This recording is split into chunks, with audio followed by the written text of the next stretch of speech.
Birya kuko ari inezeza.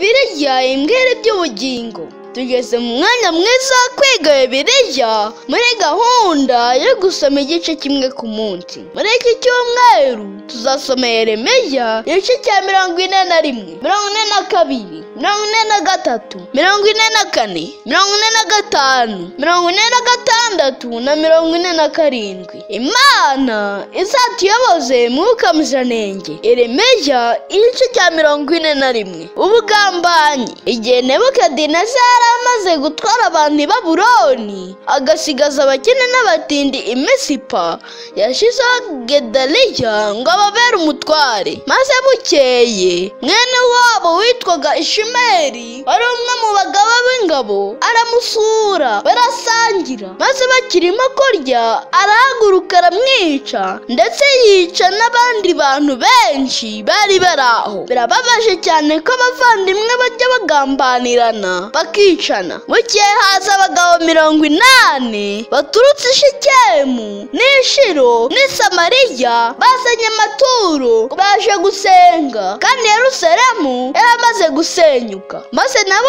Ishimeri abiyoberanyaho agendana nabo. Bageze mu murwa arabica. Bamwe muri bo 10 yarabaretse kuko bamubwiye ko bafite amavuta bahishe ndetse n'ingano. Uhereye kera isi yacu yakomeje kubaho yuzuye urugomo hirya no hino. Yesu wenyine ntuzaruhagarika. Yeremiya igice cya 42. Isengesho ritavuye ku mutima. Abagabo b'ingabo bose bateraniye kuri Yeremiya baramubwira bati, dusabire Imana ituyobore. Ntibaherukaga gusenga ndetse bari barahinyuye ubutumwa Yeremiya yabwirizaga. Nyuma y'iminsi 10 ijambo ryaje kuri Yeremiya, maze babwira ko Imana yemeye kubarinda no kubakomeza, ariko ibasaba gukomeza gutura mu Buyuda. Nubwo ariyo bari basabye ko Imana ibayobora aho hantu, bari bafite imigambi mu mitima yabo yo kwigira muri Egiputa. Benshi muri iki gihe basaba Imana kubahitiramo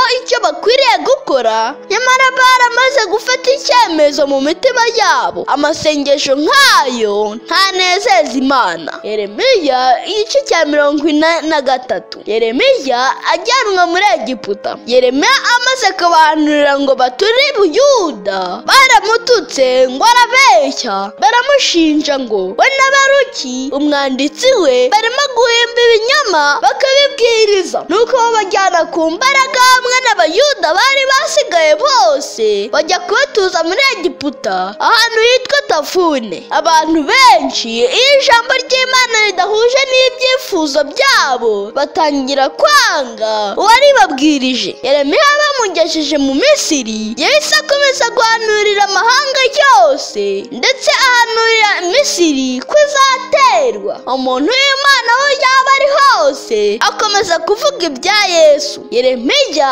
igice cya 44. Umwamikazi w'ijuru. Abayuda bageze muri Egiputa batangiye gusenga Imanakazi bitaga umwamikazi w'ijuru. Bayituraga amaturo, bakayikorera imigati, ndetse bakayizanira ibihumura neza. Bamamazaga amashusho yayo ahantu hose. Iki kigirwamanakazi cyari cyarigaruriye imitima ya benshi. I Babuloni bacyitaga Ishitari. Naho mu Byakozwe n'Intumwa igice cya 19 Abagiriki bakacyita Arutemi. Naho mu Kilatini bacyitaga Diyane. Ndetse muri iki gihe abagisenga batabizi bo bacyita umubyeyi w'Imana. Yeremiya yarababuriye ati, mwibuke ibyaha bya ba sogokuruza banyu bakoze, nibyo byatumye Yerusalemu irimbuka. None namwe mukomeje kwambaza ibigirwamana. Baramwihoreye bakomeza kwambaza iyo Manakazi. Maze Imana ibaha ikimenyetso ko igiye kubasanga muri Egiputa, naho ikabateza inzara n'inyota n'intambara. Imana iduha ubwenge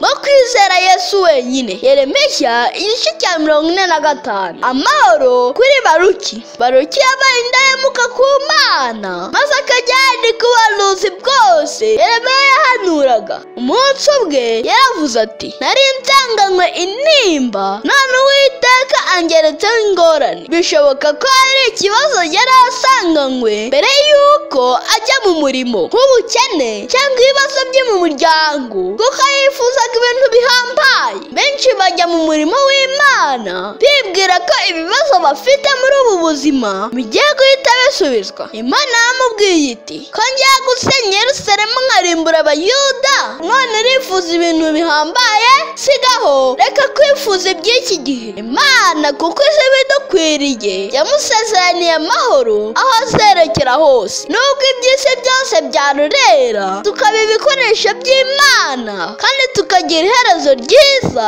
yaba ari byiza kuri twe. Yeremiya igice cya 46. Intambara igera mu Misiri. Ntaho twahungira Imana. Abayuda bahungiye mu Misiri, maze Yeremiya abahanurira ko naho intambara izagera, kuko Imana izabibasira nibatareka gusenga ibigirwamana. Bukeye Nebukadinezari atera Misiri, ingabo zayo zirahunga, abanyambaraga bariruka baracika. Nuko inkuru yamamara mu mahanga yose ko ntaho wahungira Imana. Abakomerekeye mu rugamba, Imana yarababwiye ngo nubwo bajya i Galeyadi, uruguma rwabo ntirwakira. I Galeyadi habonekaga amavuta yamara ibisebe, ariko uruguma rw'icyaha rwomorwa na Yesu wenyine. Yeremiya igice cya 47. Ibyago mu Bafilisitiya. Yeremiya yahanuriye Abafilisitiya ko bagiye guterwa n'intambara